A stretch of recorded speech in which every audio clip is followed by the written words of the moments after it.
বাংলাদেশে যিনি দায়িত্বে আছেন প্রফেসর ডক্টর মোহাম্মদ ইউনূস, দুইটা নবীর নাম নিয়ে বসে আছেন, মোহাম্মদ আর ইউনূস। দুই নবীর নাম আপনার।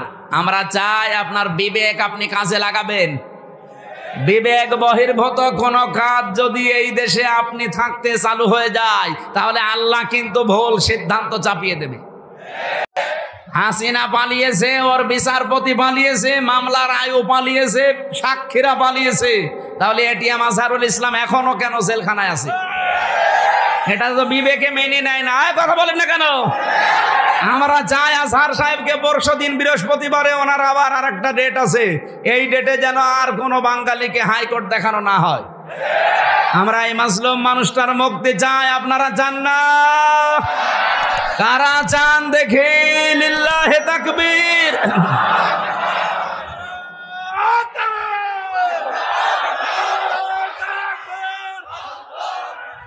আলহামদুলিল্লাহ ভাই। না, আমরা কারো পক্ষে বিপক্ষে, আপনি যদি মনে করেন যে উনি পক্ষে বলছে বিপক্ষে, না, উনি একজন মাজলুম মানুষ। ওনার সাক্ষী দেখেছে কেউ 6 কিলোমিটার দূরে, কেউ 3.5 কিলোমিটার, কেউ 3 কিলোমিটার। ও কি দিয়ে দেখলো? আর এই বানোয়াট একটা বিষয়ের উপরে ওনাকে আপনি এতদিন 13 বছর রেখেছেন, এই তো একটা জুলুম। কথা বলেন না কেন? এরপরে যদি আবার জুলুম করা হয়, লোকটা নড়তে পারে না। আমি তো 3 বছর ছিলাম তার পাশে। ফাঁসির কন্ডেম সেলের ভেতরে একটা মানুষের খায়েশ পূরণ করার জন্য তাদের উপর অত্যাচার আমার উপরও করেছে 3 বছর। আমার মনে হয় এতদিনও যদি টিকে থাকতো, তো এতদিনও আমরা বাইরের জগৎ দেখতে পারতাম না, এতদিনও ওই মামার বাড়ি থাকা লাগবে। এই জন্য যাদেরকে বের করে দিয়েছে এই আগস্টের 5 তারিখের পরে কেউ যেন না থাকে।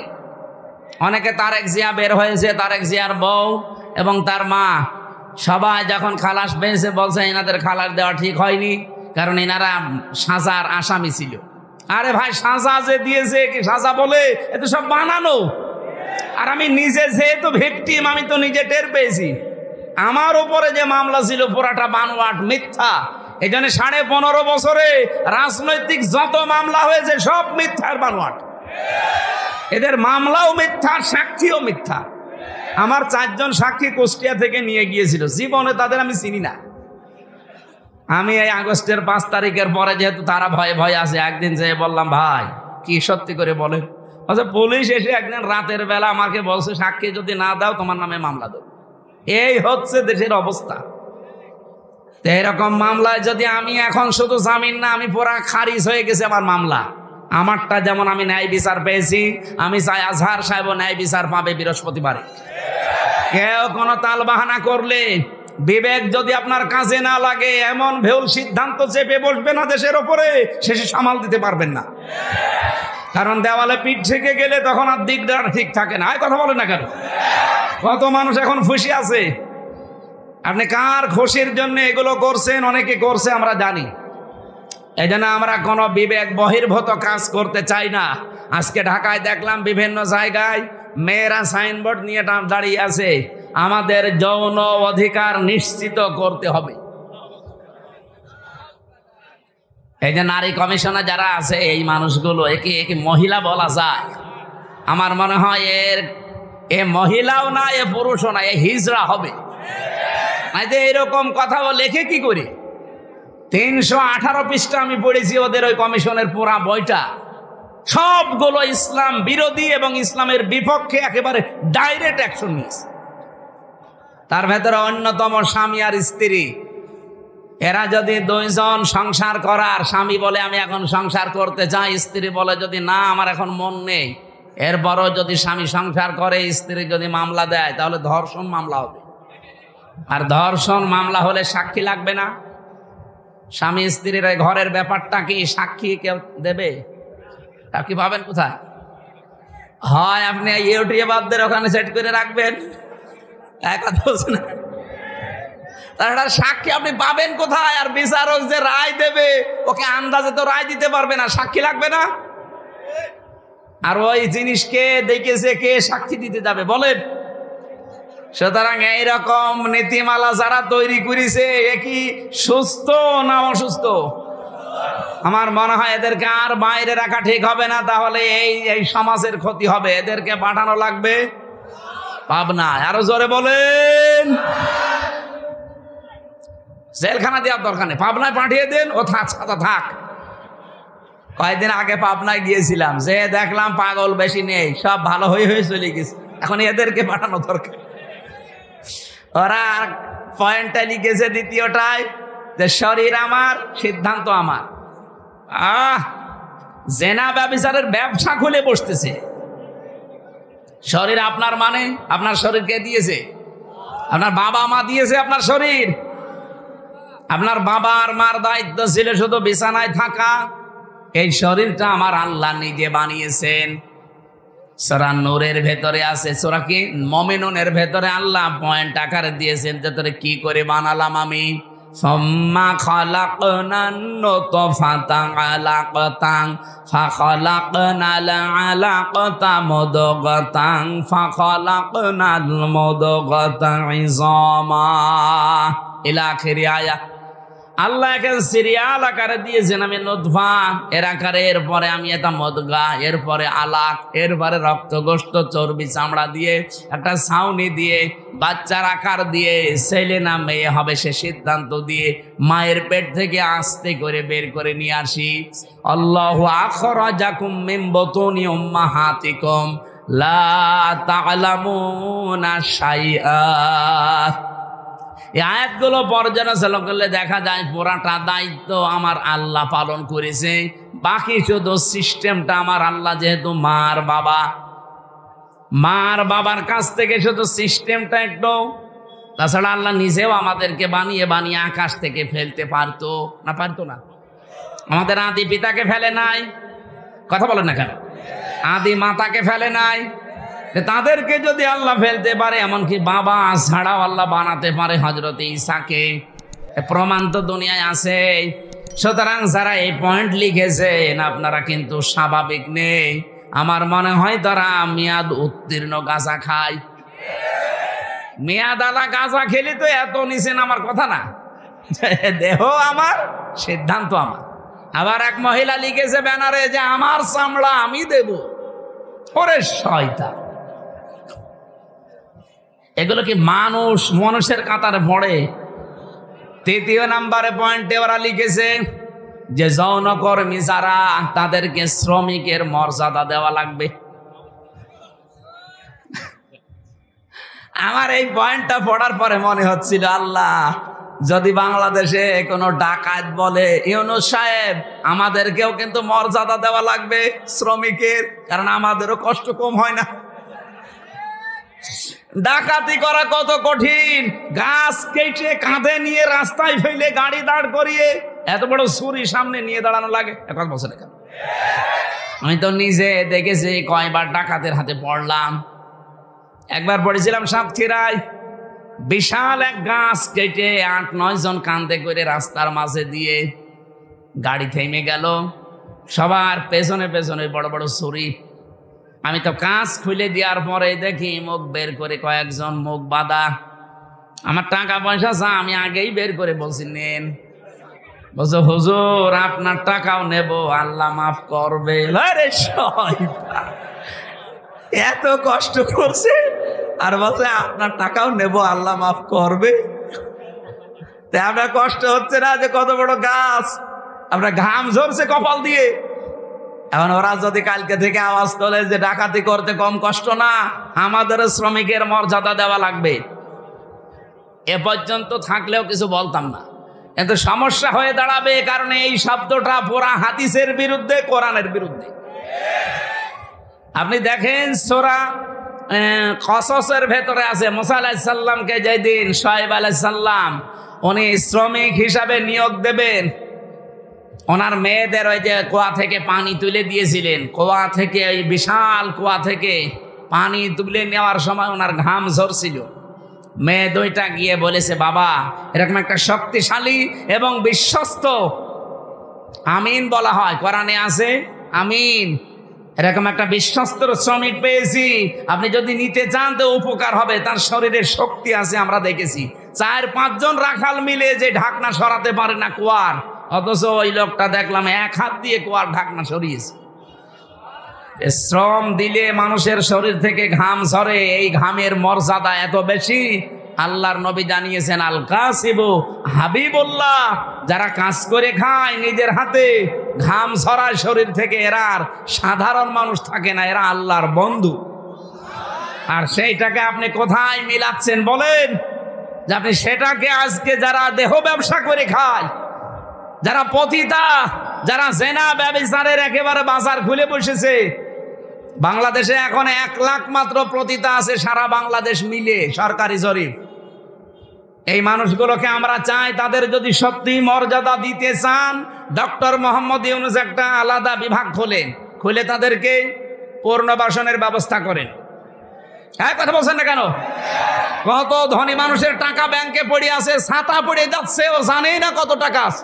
ওই টাকাগুলোর কাছ থেকে নেন। মাত্র 1 লাখ যৌনকর্মী, এদের কর্মসংস্থান তৈরি করেন, দরকার হয় ওদের আলাদা আলাদা বিয়ের ব্যবস্থা করেন। এরপরে এই মানুষগুলোকে সেলাই মেশিন কিনে দেন, 2টা গরু কিনে দেন, 5টা ছাগল কিনে দেন।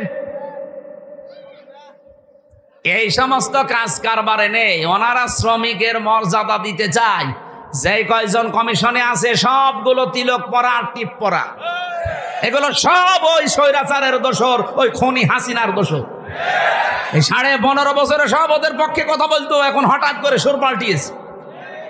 আপনি সুর পাল্টান আর রং পাল্টান, কোরআনের বিরুদ্ধে আপনি অবস্থান নিয়েছেন। এই জন্য আমরা বারবার বলছি, এই কমিশনের রিপোর্ট তো দূরের কথা, ও কমিশনই দেশের মানুষ মানে না। এরপরও যদি বাধ্য করেন, আগস্টের 5 তারিখ কিন্তু শেষ হয়ে যায়নি, আবার আসতেছে। এই কথা বলেন না কেন? হাজারো আল্লাহর কোরআনের 13টা আয়াত ওরা ভুল ধরেছে। ভারতে আল্লাহর কোরআনের 26টা আয়াতের বিরুদ্ধে কেস দিয়েছে, আর এখানে অলরেডি 13টা আয়াতের বিরুদ্ধে ওরা মামলা দিয়েছে। মামলায় তো এটা, কারণ এর বিরুদ্ধে অবস্থান নেওয়া। কয়েকদিন পরে দেখবেন বলবে এটা বাতিল করেন, এটা আর মানি না। আল্লাহর কোরআনে আছে, ইউসিকুমুল্লাহু ফি আওলাদিকুম লিযযাকারি মিসলু হাযযিল উনসায়াইন। এই পৃথিবীতে 1 পুরুষ যা পাবে 2 নারী তাই পাবে। এটা নদী মেয়েদের প্রতি অবিচার, বৈষম্য। এই জন্য আয়াত পাল্টাতে হবে। কত বড় ক্ষমতা আপনার! এই জন্য ভুল বিবেক বহির্ভূত কোনো কাজ যদি কেউ করে ফেলেন, আল্লাহর কসম, আল্লাহ কিন্তু ভুল বিষয় চাপিয়ে দেবে।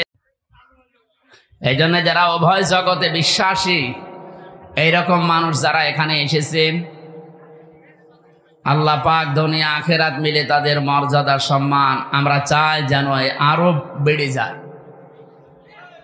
এই কথা বলা যাবে না ভাই। যে আয়াত দিয়ে সম্মানের কথা জানালাম, এই আয়াতটা পরিচিত না অনেকের? সূরা আলাম নাসরার ভেতরে আছে 4 নাম্বার আয়াত, রাফা'না লাকা যিকরাক। যদি ওই লাকা দিয়ে বিশ্বনবী মুহাম্মদুর রাসূলুল্লাহকে আল্লাহ উদ্দেশ্য করে জানিয়েছে, হে নবী, আমি কি আপনার নামকে, সম্মান মর্যাদাকে উপরে তুলি নাই? কত উপরে তুলেছি। আমার নাম সেখানে আপনার নাম আমি লিখে দিয়েছি। আমাদের আদি পিতা হযরত আদম আলাইহিস সালাম, আপনারা জানেন, এই পৃথিবীতে 350 বছর পর্যন্ত তিনি কেঁদেছিলেন, তো মাপ পাননি। তিনি যখন 350 বছর পরে বললেন, আল্লাহ মুহাম্মদুর রাসূলুল্লাহর উসিলায় আমাকে মাফ করে দাও, আল্লাহ মাফ করে দিয়েছিলেন। কিন্তু প্রশ্ন করেছিলেন যে এই নাম তুমি জানলে কি করে, কোথায় পেয়েছো এই নাম? হযরত আদম বলেছিলেন, আল্লাহ যেদিন জান্নাত থেকে তুমি আমাকে বের করে দাও, আমি জান্নাত থেকে বিদায় নেওয়ার সময় জান্নাতের মেন গেটের ওপরে তোমার নামের পরে এই নামটা লেখা ছিল, আমি দেখেছিলাম, লা ইলাহা ইল্লাল্লাহু মুহাম্মাদুর রাসূলুল্লাহ। আমি মনে করলাম যে এই নামটা দামি নাম হবে, অবশ্যই তোমার নিকটবর্তী কেউ হবে, নয়তো তোমার নামের পাশে এই নামটা থাকতো না। আল্লাহ ওই দিন তার মর্যাদা জানিয়েছিলেন যে এটা তোমারই সন্তান হবে, এটা পৃথিবীর শ্রেষ্ঠ মানুষদের একজন। বাদ জাকুম মিনাল্লাহি নূরুন ওয়া কিতাবুম মুবিন। এই আয়াত দিয়ে অনেক মানুষ দলিল দিতে চায় নবীজি নূরের তৈরি ছিল এই দিকে। এখান থেকে কয়েকটা শিক্ষা আমরা বের করতে পারি। বলেন তো, আল্লাহ জিজ্ঞাসা করার জবাব দিলেন কি? যে এই লোকটার ওসিলা দিয়ে যে তুমি মাপ চাইলে, এই লোকটাকে তুমি এখনো জানো না, লোকটা তোমার সন্তান, এ দুনিয়াতে তোমার পরে যাবে। কি বুঝলেন এখান থেকে? আদম আলাইহিস সালাম অনেকে জিন ছিলেন না ফেরেশতা ছিলেন? মানুষ। বলেন না কেন? আরো জোরে বলেন। আর মানুষ আল্লাহকে দিয়ে বানিয়েছে, এটা আমরা সবাই জানি। কোরআনে কারিমে আল্লাহ বহুবার এই তথ্য দিয়েছে, ইন্নী খালিকুম বাশারাম মিন তিন, অবশ্যই আমি মানুষ বানিয়েছি মাটি থেকে। সুতরাং সরাসরি আমরা আয়াত থেকে, যেটা সূরা সুয়াদের ভেতরে পাবেন, 23 নাম্বার পারা, 16 নাম্বার পৃষ্ঠা, 5 নাম্বার লাইনে আছে, 71 নাম্বার আয়াত সম্ভবত। আল্লাহ তাআলা জানিয়েছেন অবশ্যই আমি, এটা শেষের অংশে আছে, আবার প্রথমে খুঁজলে পাবেন না, শেষের দিকে আছে, ইন্নী খালিকুম বাশারাম মিন তিন, অবশ্যই আমি বানিয়েছি মানুষ মিন তিন, মাটি থেকে। এখানে যেহেতু আদম আলাইহিস সালাম উদ্দেশ্য, এই জন্য পৃথিবীতে একটা মানুষকে আল্লাহ শুধু বানিয়েছেন মাটি দিয়ে, আমাদের আদি পিতা যিনি। তাছাড়া দুনিয়ায় আর কাউকে আল্লাহ সরাসরি মাটি দিয়ে বানাননি, বানিয়েছেন মাটির নির্যাস দিয়ে। আর মাটি বানিয়েছেন কমপক্ষে 10টা জিনিস দিয়ে। আপনি মাটি গবেষণা হয় যেখানে সেখানে মাটি নিয়ে যাবেন, দেখবেন 10টা জিনিস ওরা বের করে দেবে। অক্সিজেন দেবে, আয়রন দেবে, সিলিকন দেবে, এরকম অ্যালুমিনিয়াম দিবে, ম্যাগনেসিয়াম দেবে, পটাশিয়াম দেবে, এরকম 10টা জিনিস আমরা পাই। তাহলে এখান থেকে বুঝলাম পৃথিবীতে একমাত্র মাটি দিয়ে বানিয়েছে আদম নবীকে। আমাদের এই জন্যে আদি পিতা বা একেবারে প্রথম বাবার নাম জিজ্ঞাসা করলে কি বলা হয়? এ পর্যন্ত বুঝেছেন কিনা বলেন? আমাদের আদি পিতা প্রথম বাবার নাম কি? বলেন বলেন। আল্লাহ যে ওনাকে বললেন, হে আদম, যার নাম নিয়ে ক্ষমা চাইলে আমি ক্ষমা করে দিলাম, ওইটা তোমার সন্তান হবে এবং তোমার পরবর্তীতে যাবে। আমার প্রশ্ন হচ্ছে, বাবা যদি মাটির তৈরি হয়, ছেলে হবে আগুনের। কমন সেন্স কি বলে আপনার? কুল ইন্নামা আনা বাশারুম মিসলুকুম, হে নবী আপনি বলেন আমি তোমাদের মতোই মানুষ। ইউহা ইলাইয়া, পার্থক্য এতটুকু, আমার প্রতি ওহী আসে, তোমাদের প্রতি আসে না, এতটুকু আছে। কিন্তু আমার বাবা যেহেতু আদম, বাবা যদি মাটির হয়, ছেলে কোনোদিন আগুনের হয় না, তাহলে তো সিস্টেম পাল্টিয়ে যায়। প্রথম এই কথা থেকে এই তথ্য নেওয়ার পরেও কিছু মানুষ, আমি যে আয়াত পড়লাম, কদ জাআকুম মিনাল্লাহি নূরুন ওয়া কিতাবুম মুবিন, এই আয়াত দিয়ে দলিল দিতে যায়। বিশেষ করে এটা চট্টগ্রাম বিভাগে, সিলেট বিভাগে, এগুলো তারা যারা গরম সুন্নি, ঠান্ডা সুন্নি, এরা এই আয়াতটা নিয়ে আসতে চায়। আপনি যদি একটু কোরআন শরীফ বুঝে পড়েন, চিন্তা ভাবনা নিয়ে পড়েন, তাহলে এই প্রশ্নের উত্তর কিন্তু এই আয়াতে আছে। আল্লাহ বলেন অবশ্যই আমার পক্ষ থেকে তোমাদের কাছে এসেছে একটা নূর, স্পষ্ট কিতাব। আল্লাহ শব্দ দিলেন 2টা, অর্থ দিলেন একটা। অবশ্যই আমার পক্ষ থেকে তোমাদের কাছে একটা কিতাব এসেছে স্পষ্ট। এটা নূর নাম দিলেন, নূর দেওয়ার পরে তিনি ব্যাখ্যা করলেন যে নূরটা হচ্ছে স্পষ্ট। এখন আমরা এখানে তাফসীর করতে গিয়ে অনেকেই হয়তো ভুল করি, অথবা জেনে শুনে কোনো দিকে ডাইভার্ট হয়ে যায়।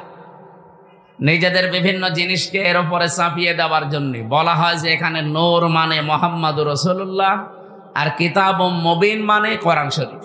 না, এই জিনিস 2টাই এক, তার প্রমাণ পরের আয়াতে আল্লাহ নিজে দিয়েছেন।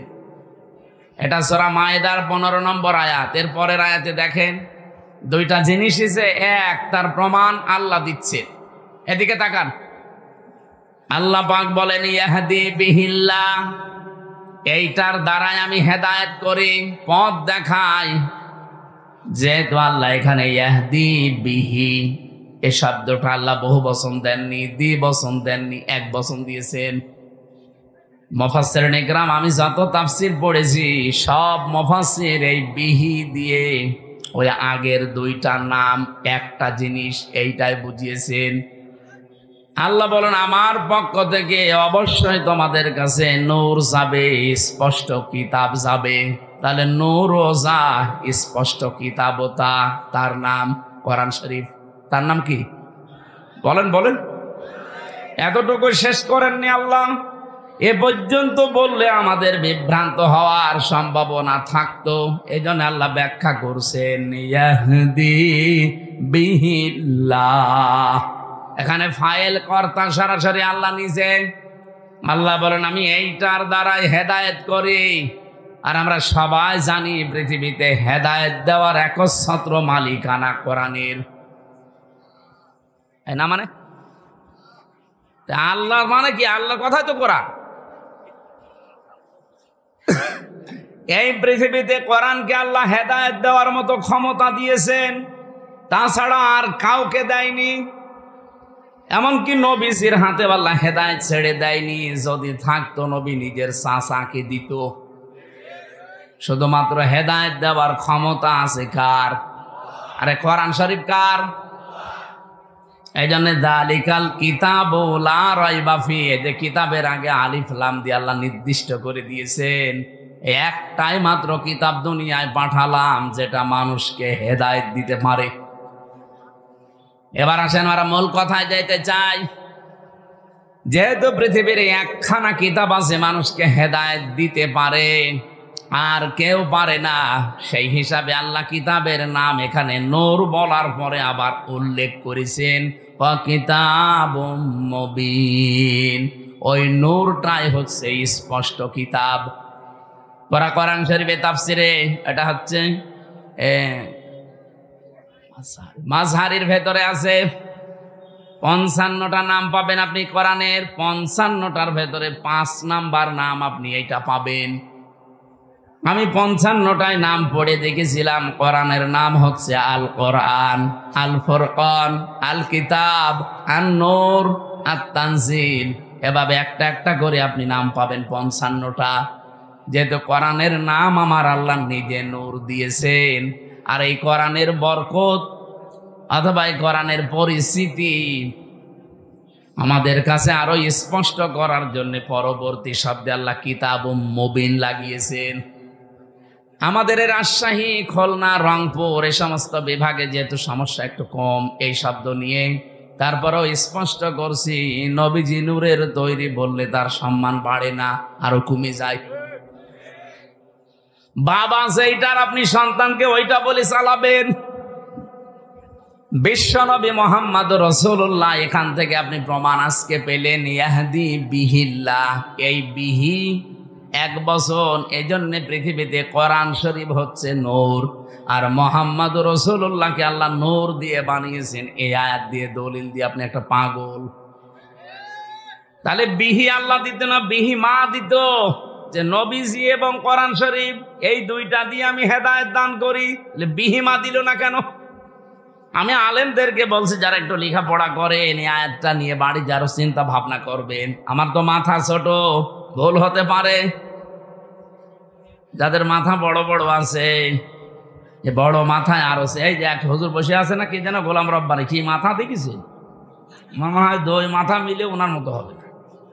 তো ওনার মতো বড় বড় মাথা যাদের, তারা যেন আরো একটু চিন্তা ভাবনা করে। বিহি আর বিহি মা, ইহদি বিহিল্লাহ মানিত্তাবা রিদওয়ানাহু সুবুলাস সালামি ওয়া ইখরিজুহুম মিনাজ যুলুমাতি ইলান নূর।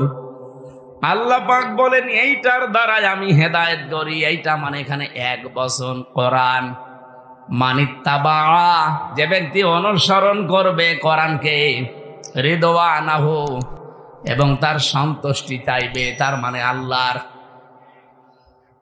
সবুলাস সালাম, সবুল বহু বচন, সালাম আল্লাহ পাক তার নিজের নামটা এখানে দিলেন। পৃথিবীতে যত শান্তির পথ আছে সব আমার আল্লাহ কোরআনে দিয়েছেন। এই শান্তির পথ আমার আল্লাহ তাকে নসিব করবেন যদি এটার অনুসরণ করা হয়। ইখরিজুহুম, তিনি বের করবেন তোমাদেরকে। ইখরিজুহুম দিয়েছেন, তিনি বের করবেন তোমাদেরকে মিনাজ যুলুমাতি ইলান নূর, অন্ধকার থেকে আলোর দিকে। আর যেটা দিয়ে তিনি বের করবেন তার নাম যেহেতু নূর, আমরা বলি কোরআন। নাম কি? আমার মনে হয় এই প্রশ্নের উত্তর আর দেওয়ার দরকার নেই, আপনি স্পষ্ট হয়ে গেছেন। যে কথা বলতে চাই এখান থেকে, মুহাম্মদুর রাসূলুল্লাহর নাম নিয়ে হযরতে আদম নবী একদিন 2 দিন না 300 বছর ক্রন্দন করেও মাপ পাননি। শেষে এই নামটার কারণে আল্লাহ মাফ করে দিয়েছিলেন। এই জন্যে সম্মান মর্যাদা দুনিয়াতে আল্লাহ যত বেশি এই পৃথিবীতে দিয়েছেন, একেবারে সে আরশের মেন দরজা থেকে শুরু করে জান্নাতের মেন গেট থেকে শুরু করে তামাম পৃথিবীতে যেখানে আল্লাহর নাম সেখানে রসুলের নাম।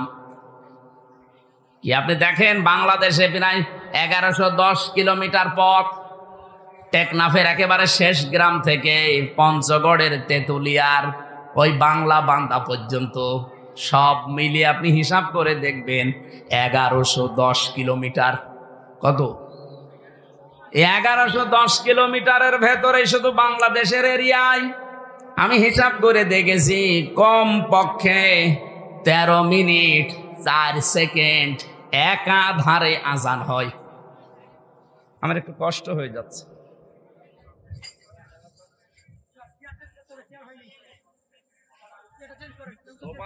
তোমার নাকে মারবো কালকে।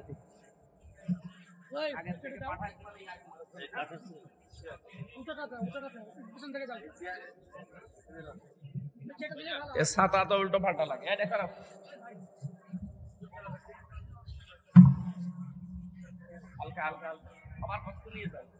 লাগবে না এখানে।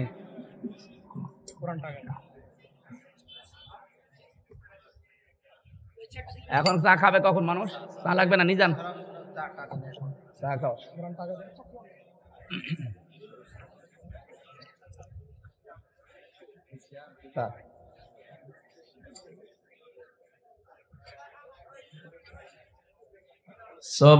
সুবহানাল্লাহ।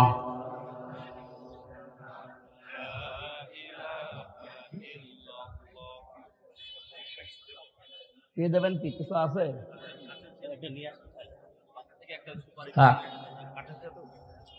সুবহানাল্লাহ।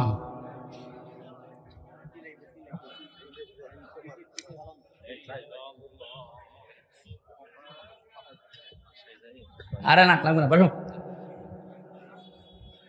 সুবহানাল্লাহ।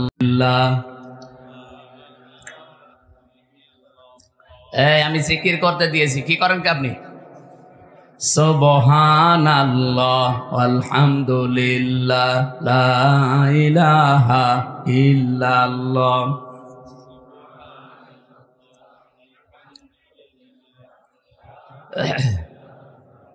লা ইলাহা ইল্লাল্লাহ মুহাম্মাদুর রাসূলুল্লাহ।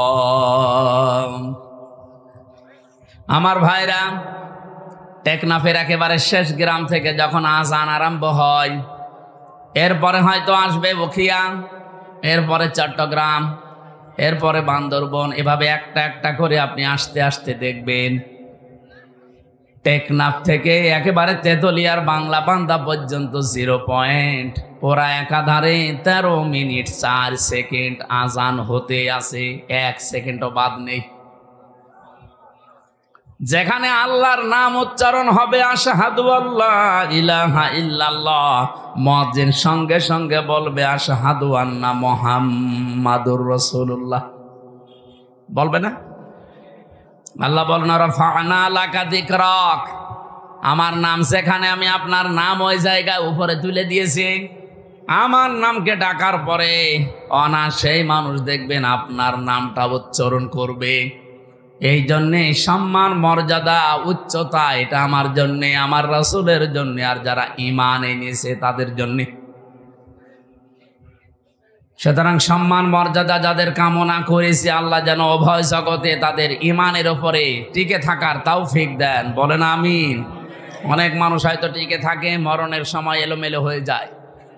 কি এলোমেলো হয়ে যায় না? আজরাইলকে দেখার পরে হয়তো পাল্টিয়ে যায় না। আমরা চাই এই গুরুত্বপূর্ণ সময়েও তাদের ঈমান যেন টিকে থাকে, বলেন আমিন। দল মত জাতি বর্ণ ধর্ম নির্বিশেষে আজকের এই অনুষ্ঠান, এটা কি শুধু মুসলমানদের না? হাদা বায়ানুল লিন্নাস হুদাল লিন্নাস, মানুষ পদবাচ্চে আমরা যারা বিবেচিত সবার জন্য আল্লাহ আজকের এই অনুষ্ঠানটা কবুল করেছেন, কারণ আমরা মানুষ। কোরআন শরীফ যেহেতু সবার জন্য, যারা মানুষ তাদের জন্য। শুধু মুসলমান যারা দাবি করে কোরআন কি শুধু তাদের? অন্যান্য ধর্মে যারা আছে তারা হয়তো তাদের ধর্মীয় গ্রন্থ, পুরোহিত, ঠাকুর এবং তাদের ধর্মগুরু যারা, তারা ছাড়া কেউ পড়তে পারে না। কোরআন শরীফ আল্লাহ ওইভাবে দেয়নি। এই জন্যে বাংলাদেশে আজ 54 বছর এখনো পর্যন্ত কোনো দাঙ্গা হয়নি, কারণ কোরআন আমরা মনে করি এটা মুসলমানদের জন্য না, এটা সবার জন্য। আর বিশ্বের অন্যান্য দেশে, বিভিন্ন দেশে আমরা দেখি এখনো দাঙ্গা চলছে। অলরেডি ভারতে দাঙ্গা আরম্ভ হয়ে গেছে, কারণ ওদের যে ধর্মীয় গ্রন্থ, ওদের গুরু, ঠাকুর, পুরোহিত ছাড়া কেউ পড়তে পারে না। ওরা আমাদেরকে সবক দেয়, সারা বিশ্বের মডলদেরকে শোনায় যে আমাদের দেশে নাকি সাম্প্রদায়িক সম্প্রীতি নেই। এই পৃথিবীতে একটাই দেশ যেখানে রোজা আর পূজা পাশাপাশি হয়। এক কথা বলে না কেন? আপনি ভারতে হতে পারে না, হতে পারা কি গরু জবাই করলে তাকে জবাই করে ফেলছে। এই পৃথিবীর 4-6 জন মানুষের নাম আছে নিকৃষ্ট মানুষের তালিকায়, তার ভেতরে এই মোদির নাম আছে। কারণ এই লোকটা পৃথিবীতে নিকৃষ্ট হওয়ার পেছনে কিছু কারণ আছে। কয়েকদিন আগে আপনারা দেখেছেন গোবিন্দ পরামানিক, বাংলাদেশের একজন হিন্দু মহাজোটের মহাসচিব গোবিন্দ চন্দ্র পরামানিক, এই লোকটা জানিয়েছে যে তামাম দুনিয়ার হিন্দুদেরকে আমি আহ্বান জানাচ্ছি যে এই মাতাল মোদিকে থামান। কারণ একটা মাতাল, এই মাতালি করে যা আরম্ভ করেছে, কিছুদিন পরে পৃথিবীতে বসবাসের অযোগ্য হয়ে পড়বে। আপনি কি মনে করছেন দাঙ্গা শুধু ভারতে থাকবে? বাতাস বাংলাদেশে ঢুকলো বলি, কারণ বাতাস ঢুকতে তো আর কোনো কিছু বাধা প্রাপ্ত হয় না, ও কাটা তার পার হয়ে চলে আসবে। এই জন্য আমরা চাচ্ছি এই মাতাল লোকটা যেন থেমে যায়। যদি থামতে না চায়, ওকে থামানোর ব্যবস্থা করা দরকার। বিশ্বের 257টা দেশ, সবাইকে আহ্বান জানায়, কে কোন ধর্ম মানেন ওটা আপনার ব্যাপার, কিন্তু আমরা চাই এই লোকটাকে, এবং ইসরায়েলের এই আর এক কোলাঙ্গার আছে ওর দোস্ত, এই লোকটাকেও যেন থামানো হয়। এদের এই ভুল সিদ্ধান্তগুলোর কারণে আগামীর পৃথিবী বসবাসের অযোগ্য হয়ে পড়ছে। আজকে ইসরায়েলে যে ভূমিকম্প হয়েছে আপনি দেখেছেন, এই লোকটার, এই নেতানিয়াহুর নামে এই লোকটার শুধু একটা অবৈধ চিন্তা ভাবনার কারণে 1500 বছর আগে সূরা ইউনূসের 100 নম্বর আয়াতের ভেতরে শেষের দিকে পাবেন এটা। আল্লাহ আমার এইটাই জানিয়েছেন, ওয়ায়াজআলুর রিজসা আলাল্লাযীনা লা ইয়াকিলুন। এই পৃথিবীতে কেউ যদি ভুল সিদ্ধান্ত নেয়, কেউ যদি তার বিবেকটা কাজে না লাগায়, তাহলে ভুল সিদ্ধান্ত আল্লাহ তার উপরে চাপিয়ে দেয়। নেতানিয়াহু নামে এই লোকটা, পৃথিবীর এই নিকৃষ্ট মানুষটা, নরেন্দ্র মোদী নামে এই পৃথিবীর নিকৃষ্ট মানুষটা, এবং আমার দেশে যিনি পালিয়েছেন ওইটাও, এগুলোর ভুল সিদ্ধান্ত নেওয়ার কারণে এদের বিবেকটা কাজে লাগে নাই। এই জন্য আল্লাহ তাদের উপরে ভুল বিষয়গুলো চাপিয়ে দিয়েছিলেন। ওয়ায়াজআলুর রিজসা আলাল্লাযীনা লা ইয়াকিলুন। যারা তাদের বিবেক, বুদ্ধি, কমন সেন্স কাজে লাগায় না, তখন আল্লাহ তার উপরে ভুল বিষয়গুলো চাপিয়ে দেয়। এটা চাপিয়ে আপনি আজকে করলেন ইসরায়েলের যে দাবানল জ্বলছে, 108টা থেকে 112টার নাম শুনলাম আমরা। এত বড় বড় উন্নত মেশিন তারা সেট করেছে, পানি দিচ্ছে, স্প্রে দিচ্ছে, ঔষধ দিচ্ছে, কিন্তু যত দেয় আগুন তত জ্বলে। কারণ এই আগুন তো আর হামসা লাগায়নি, আগুন লাগিয়েছে কে? আরো জোরে বলেন কে? আপনি কি করবেন এখন? দাবানল, এরপরে আবার ভূমিকম্প। এ ভুল সিদ্ধান্ত যদি আপনি না নিতেন, আপনি বলা তো ঠিক না, ওরে শয়তান বলা দরকার। এই শয়তান যদি ভুল সিদ্ধান্তটা না নিত, তাহলে আমার মনে হয় এই পৃথিবীতে এই বিপর্যয়টা নেমে আসতো না। আর এই দেলাওয়ার নামে এই লোকটারে জবাই করা দরকার শয়তান। এই 24 ঘন্টার মনে হয় 18 ঘন্টা কল দেয়।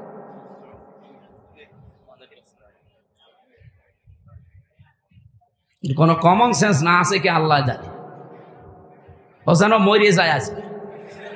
কি বলবো বলেন তো, একটা লোক যদি 520 বার কল দেয় তাও একদিনে, আমি কি মানুষ না? আমার বউ পর্যন্ত বিরক্ত এই লোকটার উপরে। কি গো, এর কি কোনো কাজকর্ম নেই? আমি ওর বাড়ি কুমিল্লা, আমি ওই লাইনে আগে যাই, ওরে আমি 2 হাত দিয়ে চড়াবো শয়তান। সময় সুযোগ মতো দেবে না, কাজ নেই কাম নেই, যখন তখন আন্দাজে খালি দিতে আছে। আর মেসেজ লেখে খুব জরুরি কথা আছে হুজুর, ধরে কি কেমন আছে একটা কথা শয়তানের, আমার মনে হয় যে ওরে এখনই চড় দে।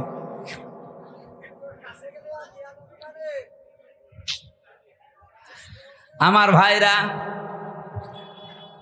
এই জন্য ভুল যারা সিদ্ধান্ত চাপিয়ে দিচ্ছেন, আল্লাহ এমনি না, ভুল বিষয়গুলো আল্লাহ চাপিয়ে দেবেন যদি বিবেককে কাজে না লাগান। আজ নেতানিয়াহুর কারণে তাদের দেশটা ধ্বংস হয়ে যাচ্ছে। আমার মনে হয় এভাবে যদি আর মাত্র 8-10 দিন চলতে থাকে দাবানলটা আর এই ভূমিকম্প, দেখবেন বিশ্বের মানচিত্র থেকে অভিশপ্ত রাষ্ট্র এই ইহুদিরা, এই ইসরায়েল আর থাকবে না। ঠিক ওর বন্ধু যেহেতু এটা ও যা আরম্ভ করেছে, তার বিবেক কাজ করছে না। আজ আমি কালকে কয়েকটা ইন্টারন্যাশনাল রিপোর্ট পেয়েছি, আন্তর্জাতিক, আপনার মাথা খারাপ হয়ে যাবে। এই যে আজ 9 মাস চলছে হাসিনা পালিয়ে যাওয়ার, এই 9টা মাসেও বারবার চেষ্টা চালিয়েছে এই দেশে যেন অন্তত বিডিআর হত্যা আর শাপলা চত্বরে হেফাজত হত্যার বিচার কেউ যেন না তোলে। কারণ ভালো করে জানে যে 2টা ঘটনা একেবারে ডাইরেক্ট ঘটিয়েছে মোদি। এখন সব প্রমাণ একেবারে হাতে নাতে ধরা পড়ছে। দিগন্ত টেলিভিশন এমনি বন্ধ করে নাই, ইসলামী টেলিভিশন এমনি বন্ধ করে নাই, কারণ এদের কাছে সব ভিডিও ফুটেজগুলো এখনো আছে, এখন তারা সব ছাড়তেছে।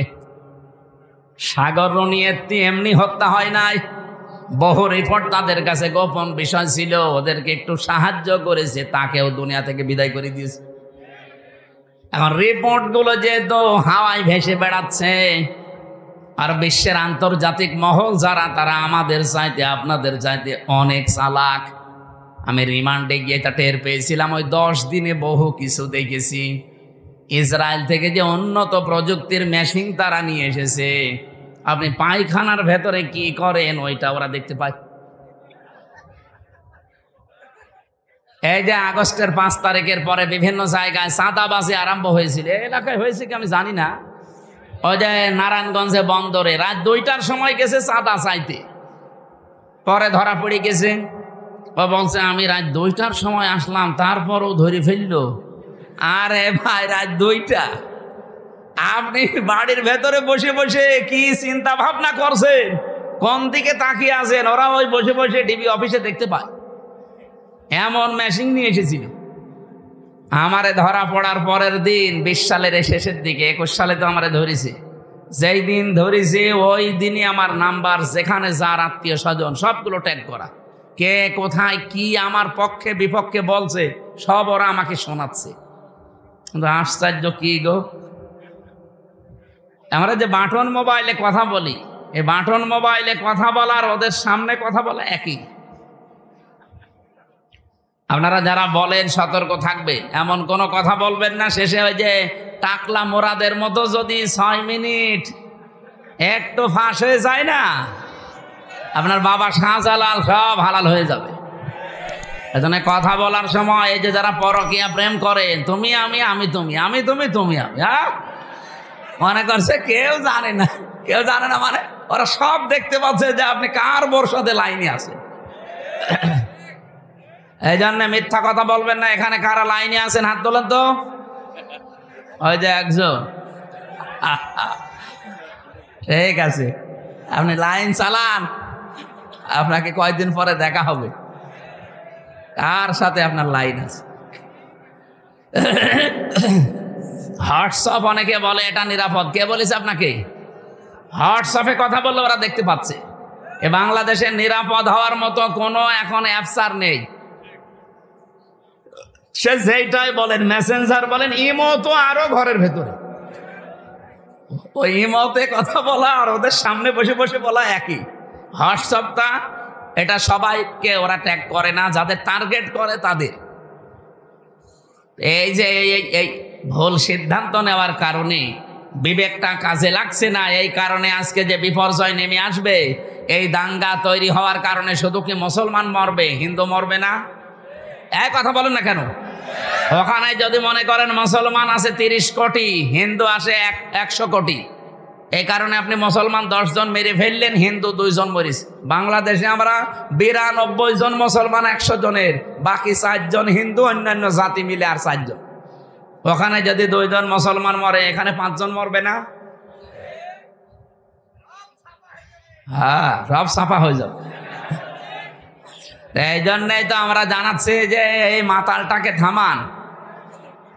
এই মাতালের মাতলামি করার কারণে পৃথিবীর ক্ষতি হয়ে যাচ্ছে।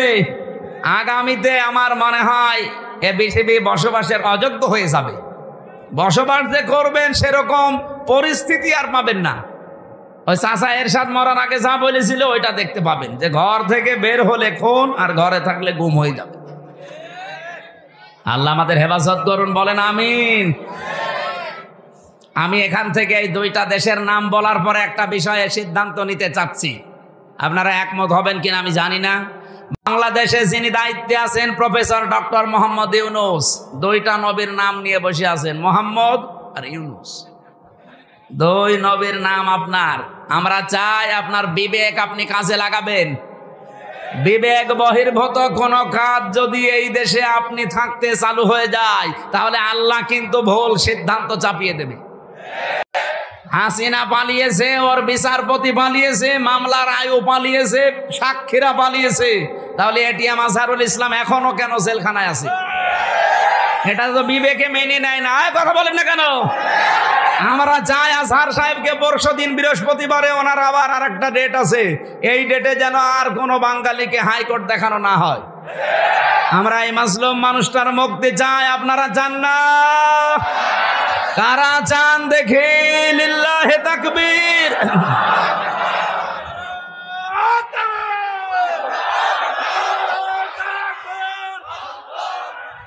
আলহামদুলিল্লাহ ভাই। না, আমরা কারো পক্ষে বিপক্ষে, আপনি যদি মনে করেন যে উনি পক্ষে বলছে বিপক্ষে, না, উনি একজন মাজলুম মানুষ। ওনার সাক্ষী দেখেছে কেউ 6 কিলোমিটার দূরে, কেউ 3.5 কিলোমিটার, কেউ 3 কিলোমিটার। ও কি দিয়ে দেখলো? আর এই বানোয়াট একটা বিষয়ের উপরে ওনাকে আপনি এতদিন 13 বছর রেখেছেন, এই তো একটা জুলুম। কথা বলেন না কেন? এরপরে যদি আবার জুলুম করা হয়, লোকটা নড়তে পারে না। আমি তো 3 বছর ছিলাম তার পাশে। ফাঁসির কন্ডেম সেলের ভেতরে একটা মানুষের খায়েশ পূরণ করার জন্য তাদের ওপর অত্যাচার আমার ওপরও করেছে 3 বছর। আমার মনে হয় এতদিনও যদি টিকে থাকতো, তো এতদিনও আমরা বাইরের জগৎ দেখতে পারতাম না, এতদিনও ওই মামার বাড়ি থাকা লাগবে। এই জন্য যাদেরকে বের করে দিয়েছে এই আগস্টের 5 তারিখের পরে, কেউ যেন না থাকে। অনেকে তারেক জিয়া বের হয়েছে, তারেক জিয়ার বউ এবং তার মা, সবাই যখন খালাস পেয়েছে বলছে এনাদের খালাস দেওয়া ঠিক হয়নি, কারণ এনারা সাজার আসামি ছিল। আরে ভাই, সাজা যে দিয়েছে কি সাজা বলে? এ তো সব বানানো। আর আমি নিজে যেহেতু ভিকটিম, আমি তো নিজে টের পেয়েছি। আমার উপরে যে মামলা ছিল পুরাটা বানোয়াট, মিথ্যা। এই জন্য 15.5 বছরে রাজনৈতিক যত মামলা হয়েছে সব মিথ্যার বানোয়াট। এদের মামলাও মিথ্যা, সাক্ষীও মিথ্যা। আমার 4 জন সাক্ষী কুষ্টিয়া থেকে নিয়ে গিয়েছিল, জীবনে তাদের আমি চিনি না। আমি এই আগস্টের 5 তারিখের পরে যেহেতু তারা ভয়ে ভয়ে আছে, একদিন যেয়ে বললাম, ভাই কি সত্যি করে বলেন? আচ্ছা, পুলিশ এসে একদিন রাতের বেলা আমাকে বলছে, সাক্ষী যদি না দাও তোমার নামে মামলা দেব। এই হচ্ছে দেশের অবস্থা। তো এরকম মামলায় যদি আমি এখন শুধু জামিন না, আমি পুরা খারিজ হয়ে গেছে আমার মামলা। আমারটা যেমন আমি ন্যায় বিচার পেয়েছি, আমি চাই আজহার সাহেব ন্যায় বিচার পাবে বৃহস্পতিবারে। কেউ কোনো তাল বাহানা করলে, বিবেক যদি আপনার কাজে না লাগে, এমন ভুল সিদ্ধান্ত চেপে বসবে না দেশের ওপরে, শেষে সামাল দিতে পারবেন না। কারণ দেওয়ালে পিঠ থেকে গেলে তখন আর দিকটা ঠিক থাকে না। কথা বলেন না কেন? কত মানুষ এখন খুশি আছে। আপনি কার খুশির জন্য এগুলো করছেন? অনেকে করছে আমরা জানি। এই জন্য আমরা কোনো বিবেক বহির্ভূত কাজ করতে চাই না। আজকে ঢাকায় দেখলাম বিভিন্ন জায়গায় মেয়েরা সাইনবোর্ড নিয়ে দাঁড়িয়ে আছে, আমাদের যৌন অধিকার নিশ্চিত করতে হবে। এই যে নারী কমিশনে যারা আছে এই মানুষগুলো একে মহিলা বলা যায়? আমার মনে হয় এ মহিলাও না, এ পুরুষও না, এ হিজড়া হবে। এরকম কথা লেখে কি করি? 318 পৃষ্ঠা আমি পড়েছি ওদের ওই কমিশনের পুরা বইটা, সবগুলো ইসলাম বিরোধী এবং ইসলামের বিপক্ষে একেবারে ডাইরেক্ট অ্যাকশন নিয়েছে। তার ভেতরে অন্যতম স্বামী আর স্ত্রী, এরা যদি দুইজন সংসার করার, স্বামী বলে আমি এখন সংসার করতে চাই, স্ত্রী বলে যদি না আমার এখন মন নেই, এরপরও যদি স্বামী সংসার করে, স্ত্রী যদি মামলা দেয় তাহলে ধর্ষণ মামলা হবে। আর ধর্ষণ মামলা হলে সাক্ষী লাগবে না। স্বামী স্ত্রীর ঘরের ব্যাপারটা কি সাক্ষী কেউ দেবে? তা কি পাবেন কোথায়? হয় আপনি ইউটিউবারদের ওখানে সেট করে রাখবেন, কথা বলছে না, তার সাক্ষী আপনি পাবেন কোথায়? আর বিচারক যে রায় দেবে ওকে আন্দাজে তো রায় দিতে পারবে না, সাক্ষী লাগবে না। আর ওই জিনিসকে দেখেছে কে সাক্ষী দিতে যাবে বলেন? সুতরাং এইরকম নীতিমালা যারা তৈরি করেছে এ কি সুস্থ না অসুস্থ?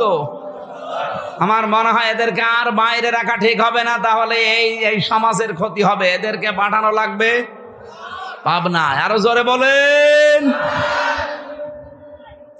জেলখানা দেওয়ার দরকার নেই, পাবনায় পাঠিয়ে দেন, ও থাক। কয়েকদিন আগে পাবনায় গিয়েছিলাম, যে দেখলাম পাগল বেশি নেই, সব ভালো হয়ে চলে গেছে। এখন এদেরকে পাঠানো দরকার। ওরা পয়েন্টটা লিখেছে দ্বিতীয়টায় যে শরীর আমার, সিদ্ধান্ত আমার। জেনা ব্যভিচারের ব্যবসা খুলে বসতেছে। শরীর আপনার মানে আপনার শরীর কে দিয়েছে? আপনার বাবা মা দিয়েছে আপনার শরীর। আপনার বাবা আর মার দায়িত্ব ছিল শুধু বিছানায় থাকা। এই শরীরটা আমার আল্লাহ নিজে বানিয়েছেন। সূরা নূরের ভেতরে আছে, সূরা কি মুমিনুনের ভেতরে আল্লাহ পয়েন্ট আকারে দিয়েছেন যে তোরে কি করে বানালাম আমি।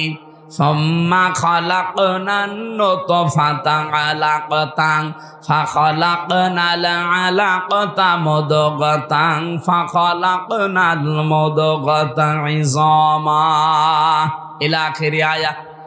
আল্লাহ একে সিরিয়াল আকারে দিয়েছেন, আমি নুতফা এর আকারে, এরপরে আমি এটা মুদগা, এরপরে আলাক, এরপরে রক্ত গোশত চর্বি চামড়া দিয়ে একটা ছাউনি দিয়ে বাচ্চার আকার দিয়ে ছেলে না মেয়ে হবে সে সিদ্ধান্ত দিয়ে মায়ের পেট থেকে আস্তে করে বের করে নিয়ে আসি।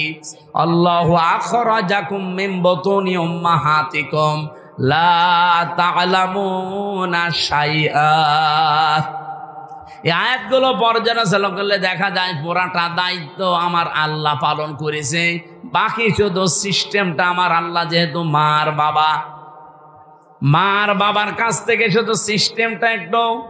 তাছাড়া আল্লাহ নিজেও আমাদেরকে বানিয়ে বানিয়ে আকাশ থেকে ফেলতে পারতো না? আমাদের আদি পিতাকে ফেলে নাই, কথা বলেন না কেন? আদি মাতাকে ফেলে নাই। তাদেরকে যদি আল্লাহ ফেলতে পারে, এমনকি বাবা ছাড়াও আল্লাহ বানাতে পারে হযরত ঈসাকে, প্রমাণ তো দুনিয়ায় আছে। সুতরাং যারা এই পয়েন্ট লিখেছেন আপনারা কিন্তু স্বাভাবিক নেই। আমার মনে হয় তারা মেয়াদ উত্তীর্ণ গাঁজা খায়। মেয়াদ আলা গাঁজা খেলে তো এত নিচে নামার কথা না। দেহ আমার, সিদ্ধান্ত আমার। আবার এক মহিলা লিখেছে ব্যানারে যে আমার চামড়া আমি দেব। ওরে শয়তান! এগুলো কি মানুষের কাতারে পড়ে? তৃতীয় নাম্বারে পয়েন্টে ওরা লিখেছে যে যৌনকর্মী যারা, তাদেরকে শ্রমিকের মর্যাদা দেওয়া লাগবে।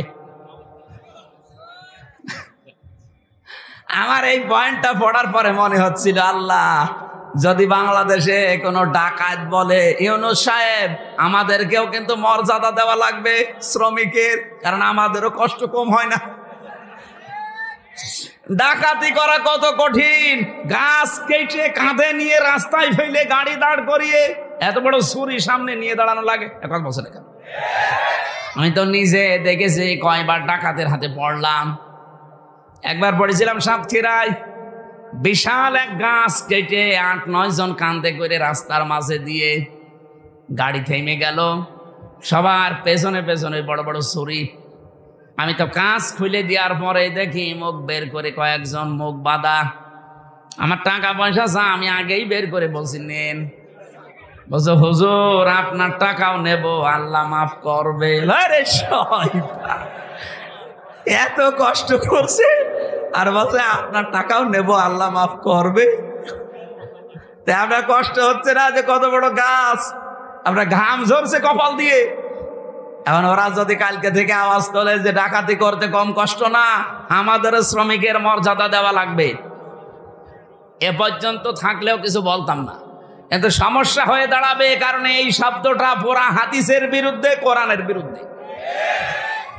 আপনি দেখেন সূরা কসসের ভেতরে আছে, মুসা আলাইহিস সালামকে যেদিন শুআয়ব আলাইহিস সালাম উনি শ্রমিক হিসাবে নিয়োগ দেবেন, ওনার মেয়েদের ওই যে কুয়া থেকে পানি তুলে দিয়েছিলেন, কুয়া থেকে ওই বিশাল কুয়া থেকে পানি তুলে নেওয়ার সময় ওনার ঘাম ঝরছিল।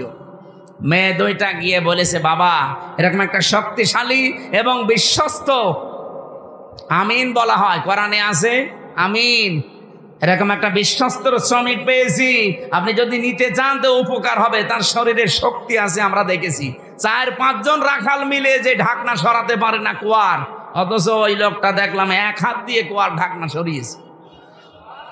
শ্রম দিলে মানুষের শরীর থেকে ঘাম ঝরে, এই ঘামের মর্যাদা এত বেশি। আল্লাহর নবী জানিয়েছেন, আল কাসিবু হাবিবুল্লাহ, যারা কাজ করে খায় নিজের হাতে, ঘাম ঝরায় শরীর থেকে, এরা আর সাধারণ মানুষ থাকে না, এরা আল্লাহর বন্ধু। আর সেইটাকে আপনি কোথায় মিলাচ্ছেন বলেন? যে আপনি সেটাকে আজকে যারা দেহ ব্যবসা করে খায়, যারা পতিতা, যারা জেনা ব্যভিচারের একেবারে বাজার খুলে বসেছে, বাংলাদেশে এখন 1 লাখ মাত্র পতিতা আছে সারা বাংলাদেশ মিলে, সরকারি জরিপ।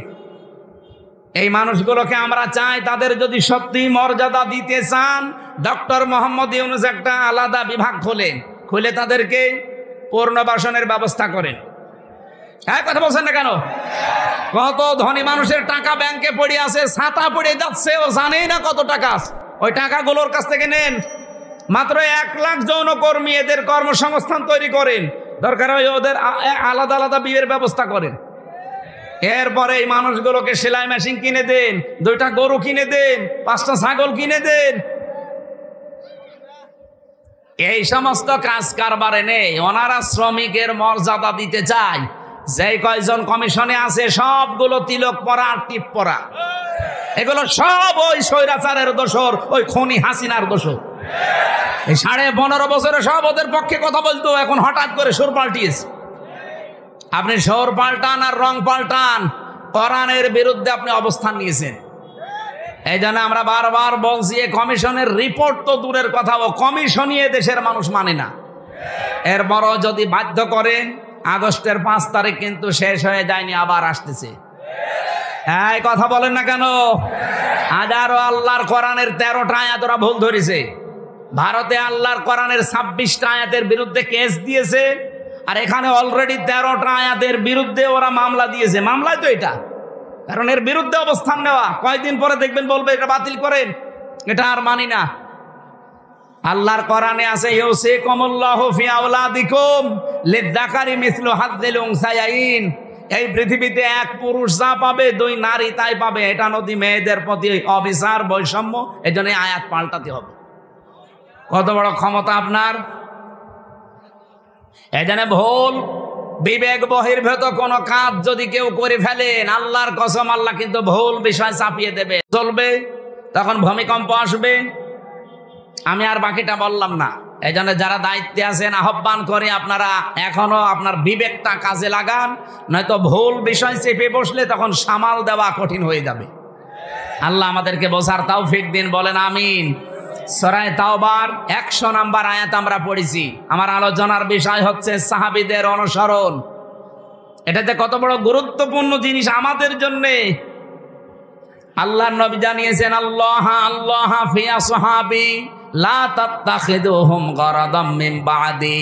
ফামান আহাব্বাহুম ফাবিহুব্বি আহাব্বাহুম আমান আবগাদাহুম ফাবিবগদি আবগাদাহুম আখায়রু উম্মতি করনি সুম্মাল্লাযীনা ইয়ালুনাহুম সুম্মাল্লাযীনা ইয়ালুনাহুম ইলা আখিরি আয়াত ইলা আখিরিল হাদিস।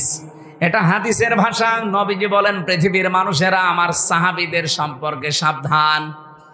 আমার সাহাবীদের সম্পর্কে সাবধান। আমার সাহাবীদের সাথে কেউ যদি শত্রুতা করে, সেজন্য আমি নবীর সাথে শত্রুতা করে।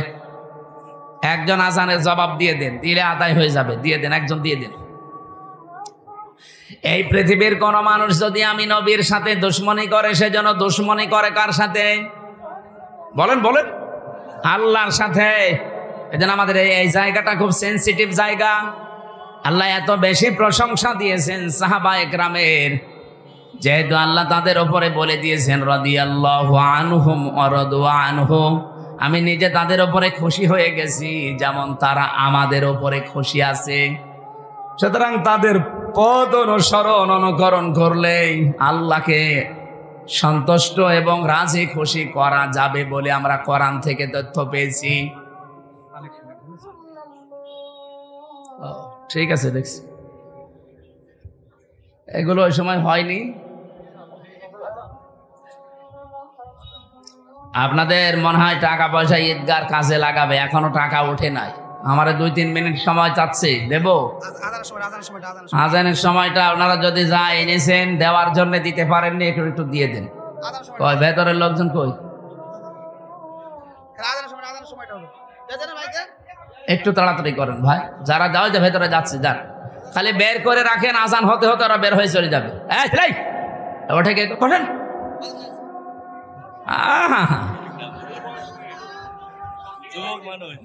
যাক যাক, ওর আবার বিয়ে হয়েছে, এখানে হাজার হাজার মেয়ের বাপ বসে আছে আর ও চলে যাচ্ছে। যাক, ওর জীবনে যেন বিয়ে আর না হয়। 1-1.5 ঘন্টা বসে থাকতে পারে না, বিয়ে দিলেও সংসার টেকবে না। এই যে দাম্পত্য জীবনের কলহ এবং তার সমাধান, পুরুষের এবং নারীদের দুইটা শ্রেণীরই সমস্যা আছে আমাদের কম বেশি। আজকে এসে নোয়াখালী থেকে এক লোক এসেছে আপনাদের এখানে তালাকের মাসলা নিতে। তালাকের মাসলা 2টা আছে, তো ইমামদের মতামত আমি 2টাই বলেছি, আপনি যেটা মানবেন মানেন। এই জন্য তালাক কেন হয়, স্ত্রীদের কারণে মানুষ কেন জেলখানায় থাকছে এখন এই যে 3 বছর, আমার মনে হয় 100 জনের 60-70 জন শুধু বোর কারণে জেল খাটতেছে। এই জন্য মেয়ে লোক থেকে খুব সাবধানে থাকবেন। পারতপক্ষে কোনো মেয়ে লোকের সাথে মোবাইলে কথা বলতে যাবেন না। কোন পানি কোন দিকে গড়িয়ে না আপনি মুসিবতে পড়বেন। এই বইটা এই গাড়িতে আছে, যাওয়ার সময় নিয়েছেন, কাজে লাগবে। 120 পৃষ্ঠা আছে এর ভেতরে। আর একটা আদর্শ নারী আছে,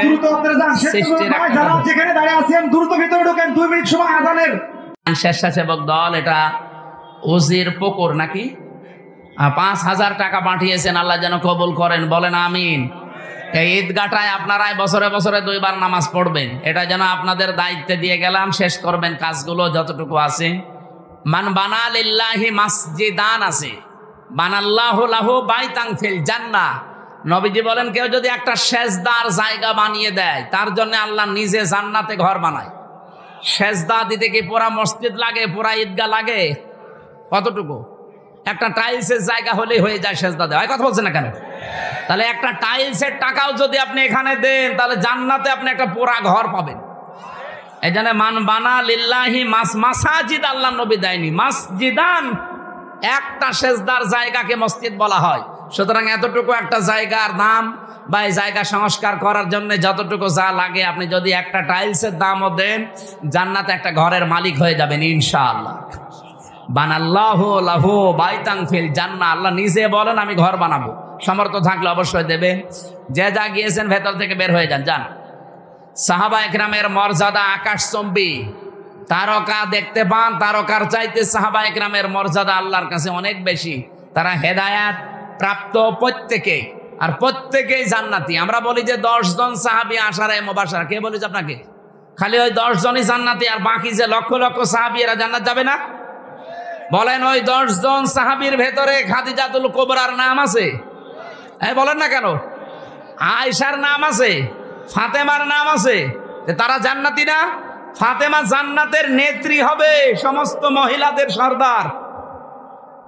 হযরতে আয়েশা সিদ্দিকা রাদিয়াল্লাহু তাআলা আনহা, হযরতে খাদিজাতুল কুবরা, তাকে আল্লাহ নিজে জান্নাত বানিয়ে দুনিয়ায় পাঠিয়ে সুসংবাদ দিয়েছেন এবং আল্লাহ নিজে তাকে সালাম দিয়েছেন। এই পৃথিবীতে একজনই মহিলা যে আল্লাহর সালাম পেয়েছে এবং জান্নাতে অলরেডি ঘর পেয়েছে জীবিত অবস্থায়। অথচ খাদিজা জীবনে একটা ওয়াক্ত নামাজ পড়েনি, এক ওয়াক্ত নামাজ পড়েনি, একটা রোজা রাখেনি, জীবনে একদিনের জন্য পর্দায় থাকেনি। বলেন, তার পুরা জীবন আমি পড়ে দেখেছি, জীবনে কোনোদিন তিনি পর্দায় ছিলেন না। নামাজ পড়লেন না, রোজা রাখলেন না, হজ করলেন না, যাকাতও দেননি, পর্দায়ও নেই। অথচ আল্লাহ সালাম দিয়েছে, জান্নাতে ঘর বানিয়ে পাঠিয়েছে। একটাই কারণ, কারণ উনি ইন্তেকালের পরে এই বিধানগুলো নাজিল হয়, এই জন্য উনি মানতে পারেন না। কিন্তু আল্লাহ তাকে খুশি হয়ে সালাম দিলেন কেন? জান্নাতে ঘর বানিয়ে সুসংবাদ পাঠালেন কেন? তার পুরা জীবন পড়ে দেখবেন, জীবনে এক সেকেন্ডের জন্যও কোনোদিন স্বামীর মনে উনি দুঃখ দেননি। এরকম মহিলা তো এখন ঘরে ঘরে। এখানে একজন স্বামী হাত তুলতে পারবেন যে জীবনে কোনোদিন আমার বউ এক সেকেন্ডের জন্য আমাকে দুঃখ দেয়নি, কষ্ট দেয়নি? বলেন তো এরকম একজন। মিথ্যা কথা বললে আপনার খবর আছে ভাই, আপনি দুঃখ পাননি নাকি বউ খুশি করার জন্য মনে করছেন যে না বলে ফেলি, বউ তো নেই? না, আমি হাসির জন্য বলি নাই ভাই, আমি হাদিস বললাম। দেখেন, এই যে হাজার হাজার স্বামী আমরা মা বোনেরা যারা এসেছেন, আমি জানি না আপনারা আছেন কিনা। আপনি চিন্তা করেন, আপনি নামাজ পড়েন, রোজা রাখেন, কালো বোরকা পরেন, নফল রোজাও রাখেন, একটা স্বামী হাত তুলতে পারলো না। আমিও পারিনি। আমি আন্দাজে মিথ্যা কথা বলবো কেন? আমি দুঃখ পেয়েছি, এই জন্য আমি পারিনি। এখানে আমার একটা স্বামীও পেলাম না। মা বোনেরা, জান্নাত যাওয়া কিন্তু কঠিন হয়ে যাবে। আর এখন যদি ওরা বলে হুজুর ওয়াজটা একটু উল্টিয়ে করেন তো, যে একটা স্বামী একটু হাত তুলুক তো, জীবনে স্ত্রীর মনে দুঃখ দেয়নি। না বাবা শাহজালাল, এখানে হবে না হালাল। না, আমাদের চরিত্র আমরা কন্ট্রোল করব। স্ত্রীর গায়ে যারা হাত তোলে, এর মতো ইতর মানুষ দুনিয়ায় নেই। হাত না তুলে, হাত তোলা একেবারে হারাম কাজ না। আপনি তুলতে পারবেন, যদি ফরজ নামাজ না পড়ে দরকার হয় হাত তুলবেন, কিন্তু 4 জায়গায় কিন্তু মারা যাবে না। মুখে, বুকে, পিঠে, মুখে, মাথায়, মুখে, বুকে আর পিঠে, এই 4 জায়গায় স্ত্রী লোকের হাত দেওয়া জায়েজ নেই। যদি এই 4 জায়গা বাদ দিয়ে কোনো জায়গায় মারতে চান, আপনি মারবেন। খালি নামাজ না পড়লে, রোজা না রাখলে, ফরজ রোজা, জায়েজ যে পর্দাটা আছে, এই পর্দাটা যদি না করে, আর 4 নম্বরে যদি স্বামীর জায়েজ কথা না শোনে। কথা বোঝা গেছে? মা বোন যারা এসেছেন, আপনার জান্নাত পাওয়া অতি সহজ। স্বামী যখন বাইরে থেকে আসবে কর্মজীবন শেষ করে, দুনিয়ায় যত কাজ আপনার হাতে থাক সব বাদ। এখন তারে সময় দেওয়া, তার কথা মতো চলা, এখন তাকে খুশি করা পৃথিবীর সবচাইতে বড় ইবাদত। শুধু যদি ফরজ নামাজটা আর ফরজ রোজা নাও। কোন স্বামী যদি পছন্দ করে যে আমার বউ হাতা কাটা ব্লাউজ গায়ে দিলে আমার ভালো লাগে, আপনি তাই দেবেন? কি কথা বলছেন না কেন? ওরা গায়ে দেয়, কিন্তু স্বামীর জন্য না, ওই মার্কেটে যাওয়ার সময়। যে মহিলা এরকম উল্টাপাল্টা পোশাক পরে রাস্তাঘাটে আসে, কি স্বামীকে খুশি করার জন্য না পাবলিক? আপনি একটা দাজ্জুস, আর দাজ্জুসের জন্য জান্নাত হারাম। নামাজ পড়ে, রোজা রেখে আর কালো বোরকা পরে কি করবেন? আমরা খাদিজাতুল কুবরার মতো মহিলা চাই। কথা বলেন না কেন? বলতে ঠিক। তো মুহাম্মদুর রাসূলুল্লাহর মতো পুরুষ হওয়া লাগবে না? ও তো যৌতুক নেওয়ার উস্তাদ। আবার খাদিজার মতো বউ চাই। আমাদেরকে হওয়া লাগবে চরিত্রবান, মুহাম্মদুর রাসূলুল্লাহর মতো, খাদিজাতুল কুবরার মতো স্ত্রী আমাদেরকে আল্লাহ মিলিয়ে দেবেন। বলেন আমিন। আমার ভাইরা, সাহাবায়ে কেরামের যেহেতু অনেক অনেক মর্যাদা, আমি সবগুলো না বলতে পারলেও একটু সিস্টেমে বলছি। সাহাবায়ে কেরাম যেহেতু কবুল হয়ে গেছে আল্লাহর দরবারে, ওয়াস-সাবিকুনাল আউয়ালুনা মিনাল মুহাজিরিনা ওয়াল আনসার, এই পৃথিবীতে যারা উপরে গেছে আগে অগ্রভাগ, এবং তাদেরকে যারা অনুসরণ করেছে মুহাজির এবং আনসারদের ভেতরে, আল্লাহ পাক বলেন এই মানুষগুলো অগ্রগামী। আল্লাযীনা তাবাউহুম বিইহসান, আর এদেরকে যারা অনুসরণ করবে তাদের উপরে আমি আল্লাহর ইহসান, তার মানে আমার বানানো জান্নাত তাদের জন্য। বলেন সুবহানাল্লাহ। সাহাবা একরামকে আল্লাহর দরবারে কবুল হওয়ার পেছনে আমি এই কয়টা কারণ পুরা কোরআন থেকে হাদিস থেকে পেয়েছি। এক নম্বরে তাদের কয়েকটা গুণ আমাদের ভেতরে থাকা দরকার। এক নম্বরে পেয়েছি আল্লাহর জন্য তাদের অন্তর নিবেদিত ছিল সব সময়। আপনি যদি কাউকে ভালোবাসেন আল্লাহর জন্য বাসবেন, কাউকে যদি ঘৃণা করেন আল্লাহর জন্য করবেন, কাউকে যদি কিছু দান করেন আল্লাহর জন্য করবেন, কাউকে যদি দান করা থেকে বিরত থাকেন যে আমি দেব না তোরে কিছু, তাও যেন আল্লাহর জন্য হয়, ব্যক্তিগত বা পারিবারিক সামাজিক কোনো কারণে না হয়। কথা বোঝা গেছে? আল্লাহ রাব্বুল আলামিন বলেন যে মানুষটার মন মানসিকতা আল্লাহর জন্য নিবেদিত থাকবে সব সময়, এটা সাহাবীদের ভেতরে ছিল। দুনিয়া একদিকে আর আমার আল্লাহর বিধান একদিকে, এই জন্য তারা আল্লাহর দরবারে খুব তাড়াতাড়ি মঞ্জুর হয়েছিলেন। দুই নম্বরে তাদের মুখে যা ছিল ওইটা তাদের মনে ছিল।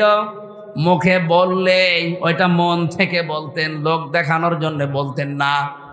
তিন নম্বরে বেশি তারা নিজের ওপরে অন্যকে প্রাধান্য দিতেন, যদিও নিজের অনেক কিছুর দরকার আছে, প্রয়োজন আছে, এরপরেও তারা অন্যকে অগ্রাধিকার দিতেন। এই একটাই মাত্র কারণ, পুরাটা সাতটার ভেতরে এইটা। নিজের প্রয়োজন থাকার পরেও অন্য ভাইয়ের প্রয়োজনকে সামনে দেওয়া, অগ্রাধিকার দেওয়া।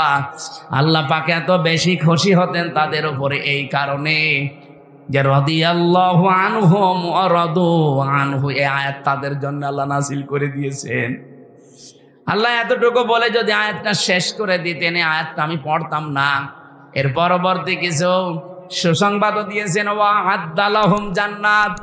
আল্লাহ তাআলা বলেন আমি প্রস্তুত করে অলরেডি রেখে দিয়েছি এমন একটা বাগান, তাজরি মিন তাহতিহাল আনহার। না না, ভুল হয়েছে। তাজরি তাহতাহাল আনহার, মিন নেই এখানে। মিন যদি থাকতো তাহলে তাহাতি হতো, যেহেতু মিন নেই এই জন্য কোরআনে একটা জায়গায় শুধু তাজরি তাহাতাহাল আনহার, এমন একটা নদী আর নহর প্রবাহমান বাগান বানিয়েছি। খালিদিনা ফিহা আবাদা, চিরকাল আমি আল্লাহ তাদেরকে ওই জায়গায় থাকতে দেব। যালিকাল ফাউজুল আযীম, এটা জীবনের মহা সফলতা। বলেন সুবহানাল্লাহ। এই আয়াতটার ভেতরে আমি কয়েকটা তথ্য পেয়েছি। সূরা হাশরের 9 নম্বর আয়াতের ব্যাখ্যা পেয়েছি। ওয়ায়ুসিরুনা আলা আনফুসিহিম ওয়ালাউ কানা বিহিম খাসাসা। আল্লাহ পাক বলেন ওদের নিজেদের প্রয়োজন আছে, এরপরও তারা অন্যকে অগ্রাধিকার দিয়েছে। হযরতে আনাস রাদিয়াল্লাহু তাআলা আনহু বলেন নবীজি মসজিদে নববীতে 2-2-3-3 পরপর 3 দিন মেহমান এসেছে তার কাছে। একবারে মেহমান আসার পরে রাতের বেলা আসার পর বিশ্বনবী ডাক দিয়ে বললেন আজকে এই মেহমানটা নিয়ে যাওয়ার মতো আমার ক্যাপাসিটি নেই, তোমাদের যদি কারো থাকে ক্যাপাসিটি তাহলে বলো একটু নিয়ে যাও। হযরতে আনাস বললেন নবী আমার কাছে দেন। নিয়ে গেলেন বাড়িতে, স্ত্রীকে বলে নবীর মেহমান, যা পারো খেতে দাও। স্ত্রী ঘরের ভেতরে ডাক দিয়ে বলছেন দেখেন যা খাবার আছে, 2টা ছেলে মেয়ের শুধু হবে, আমরাই না খেয়ে থাকবো মনে করছিলাম, আপনি এরপরে আবার মেহমান নিয়ে এসেছেন। ঠিক আছে, নিয়েই যখন এসেছেন আর রাসূলুল্লাহর মেহমান, আপনি এক কাজ করেন, আপনি একটু মেহমানকে নিয়ে গল্প করেন, কথাবার্তারা বলতে থাকেন, আমি এই ফাঁকে 2টা বাচ্চাকে ঘুম পাড়িয়ে দেই। ঘুম পাড়িয়ে দিয়ে নিজের মেহমানকে সাথে নিয়ে আপনাকে আমি যখন বাচ্চাদের খাবারটা দিয়ে দেব, এরপরে আমি নিজের থেকেই বাতি নিভিয়ে দেব। আপনি অন্ধকারের ভেতরে শুধু মুখ নাড়াতে থাকবেন আর মেহমানকে খাবারটা দিতে থাকবেন আর বলবেন এই তো আলো নিয়ে আসো, আলো নিয়ে আসো। কয়েকবার বলতে বলতে যখন খাবার শেষ হয়ে যাবে আপনি শুধু মুখ নাড়াতে থাকবেন আর হাত নাড়াবেন। অন্ধকারের ভেতরে যেন সে মেহমান বুঝতে পারে যে না আপনিও খাবার চালাচ্ছেন। শেষ হয়ে গেল খাবারটা এভাবে। সকালবেলা মসজিদে নববীতে হযরতে আনাস বলেন আমি নামাজে গেছি, নবীজি আমাকে ডাক দিয়ে বললেন, মেহমানের সাথে কি ব্যবহার করলে? কেন?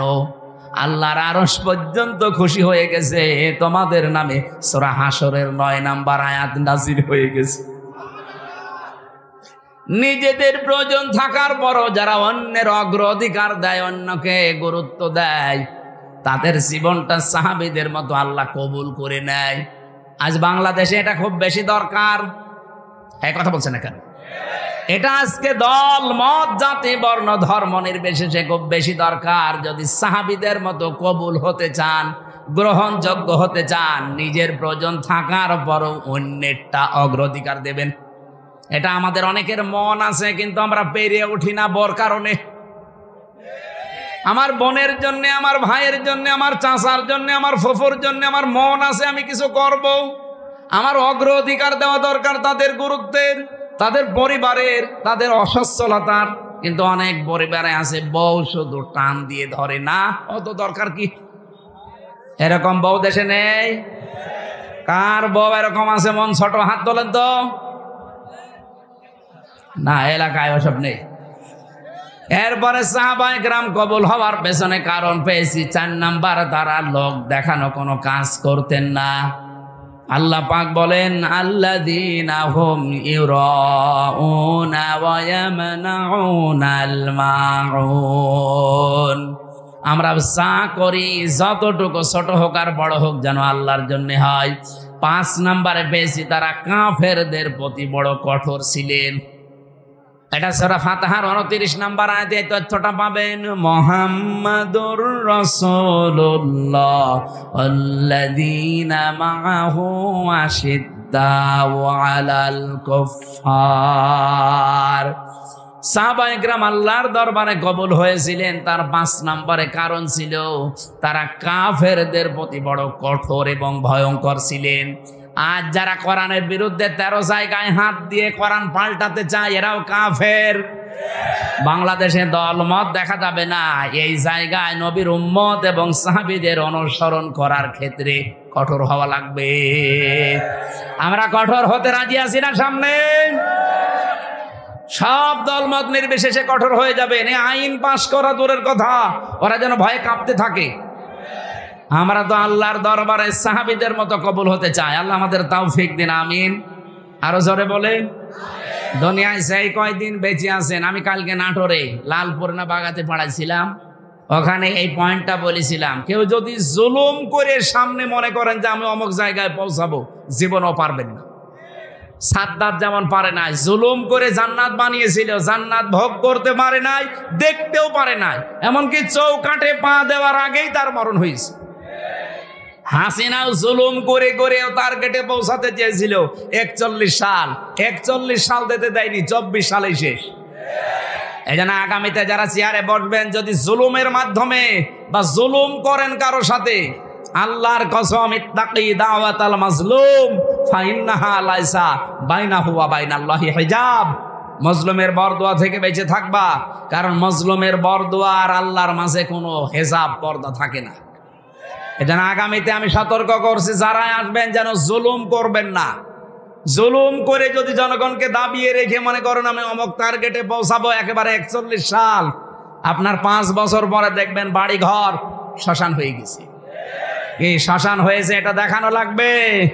32 নাম্বারের দিকে তাকা, 33 হয়ে গেছে। ফেব্রুয়ারির 5 তারিখে আযাবুল বুলডোজার নাজিল হয়ে সব শেষ। আগামীতে যারা আসতেছেন, কে আসবেন আমরা জানি না, আর আমার দেখারও দরকার নেই। যারা আসবেন আসেন, জুলুম করবেন না। সাহাবায়ে কেরামের যে 5টা গুণ অলরেডি বলেছি, এগুলো আমি সহ প্রত্যেকের জীবনে যেন আল্লাহ অনুসরণ করার তৌফিক দেন, আমিন। মেয়েদের জন্য অবশ্যই বইটা নিয়েছেন, কাজে লাগবে। আর সৃষ্টি, এটা হচ্ছে শিক্ষিত মানুষদের জন্য, সৃষ্টি জগৎ নিয়ে লেখা আছে, এটা পারলে নিয়ে যান, এই গাড়িতে আছে। আল্লাহুম্মা আমিন। লা ইলাহা ইল্লা আনতা সুবহানাক ইন্নী কুনতু মিনাজ জালিমিন। আল্লাহ, সুন্দর আয়োজনে তুমি খুশি হয়ে আমাদেরকে মাফ করে দাও। এ বিশাল আয়োজনে যদি তুমি একটু খুশি হয়ে সওয়াব দাও, নবীজির রওজায় পৌঁছিয়ে দাও। দুনিয়ার মাটির নিচে যারা ঈমান নিয়ে ঘুমিয়ে গেল, এদেরকে ক্ষমা করে দাও। আল্লাহুম্মা গফিরলি ওয়ারহামনি ওয়াহদিনি ওয়াফিনি ওয়ারযুকনি ইয়া রাব্বাল আলামিন। মেয়েরা যারা এসেছে আল্লাহ তুমি খাদিজাতুল কুবরার মতো বানিয়ে দাও। দেশ নিয়ে ইসলাম নিয়ে যে ষড়যন্ত্র চলছে আমরা দেখতে পাচ্ছি, আল্লাহ সব ষড়যন্ত্র ছিন্ন ভিন্ন করে দাও। এই মহিলাগুলো কারা? যারা তোমার কোরআনের 13টা আয়াতে হাত দিয়েছে। আল্লাহ এই মানুষগুলোর হেদায়েত থাকলে দাও, না থাকলে এদেরকে তুলে নাও। এই দেশকে তুমি আল্লাহ ক্যান্সার মুক্ত করে দাও। চর্মচোখে যেন দেখতে পারি কোরআনের 500 আইন চলছে এই দেশে, এটা দেখে মরার তৌফিক দাও। এ মাহফিলের আয়োজন করতে গিয়ে যারা শ্রম দিয়েছে প্রত্যেককেই তোমার কুদরতের দরবারে কবুল করে নাও। এলাকায় মাটির নিচে যারা ঈমান নিয়ে ঘুমিয়ে গেল আল্লাহ এদেরকে চিরতরে মাফ করে দাও। এই ঈদগাহটা তোমার বান্দাদের সেজদা দেওয়ার জন্য কিয়ামত পর্যন্ত এখানে কায়েম করে দাও। আলহামদুলিল্লাহি রাব্বিল আলামিন। আল্লাহ সাহাবীদের 5টা গুণ অন্তত মরণের আগে আমাদের ভেতরে তুমি প্রস্ফুটিত করে দাও। লা ইলাহা ইল্লাল্লাহু মুহাম্মাদুর রাসূলুল্লাহ সাল্লাল্লাহু